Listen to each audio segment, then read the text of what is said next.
Hey, this is a video for IMPACT.2, so go ahead and check out the essential vocabulary, set up your guided notes, and check out the aim.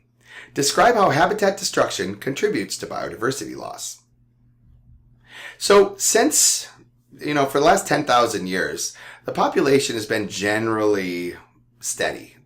And it hasn't really grown a lot until around the Industrial Revolution, and the population has grown exponentially.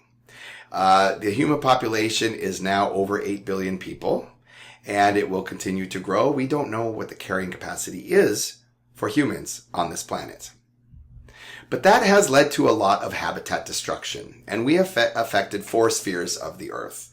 The geosphere, recall, is where the Earth is, like terrestrial land and sediment. The atmosphere are the gases around the Earth. The hydrosphere is the water in the oceans. And the biosphere is all parts of the Earth where animals and plants and living organisms reside. Habitat destruction is known as the process that damages or destroys natural environments such as forests, wetlands, oceans, or grasslands, and is often due to human activities. So one human activity is urbanization.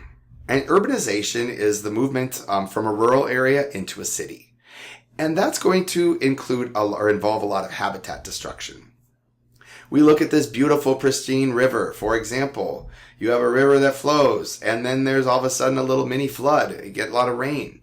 This river is going to rebound.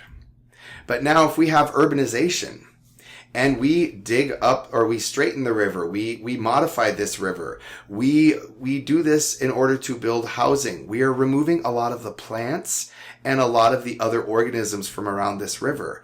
And if there is a rain event, you may have catastrophic floods. That is because we have altered our natural environment.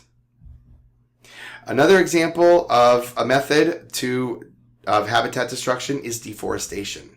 And deforestation is simply put, it's cutting down trees for human use. Now we can use it for construction, we can use it for paper, we can use it for wood products. I like to say that plants are like staplers and sponges. The staplers hold the soil in place, and the sponges absorb the excess water when there is a rain event. So again, plants are known or can be considered like staplers and sponges. So in your notes, please tell me, why are plants considered staplers and sponges? Now, if we look back at forest cover in the United States, the temperate deciduous forest is found in the eastern part of the United States.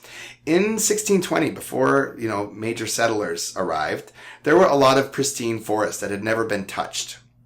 Now, 200 years later, in 1850, a lot of the forests in the northeastern United States were destroyed, and this was for agricultural purposes and urbanization. So they wanted to build farmlands. And by 1926, a lot of these pristine, untouched forests have disappeared. Now, we have since reforested a lot of the United States, but these original forests that were never touched by human hands are not to be found anymore. There are still forests in the United States. It's just that these forests have been replanted. Now, soil erosion is another problem that is associated with deforestation.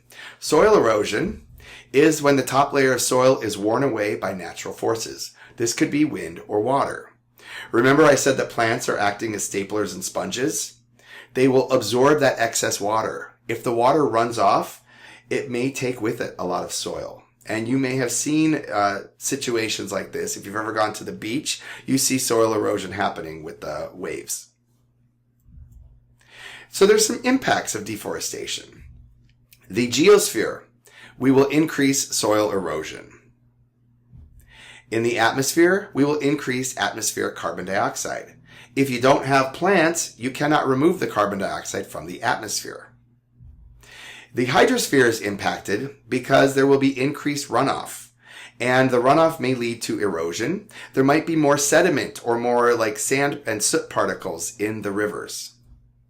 And finally, the biosphere will be affected because habitat destruction decreases biodiversity.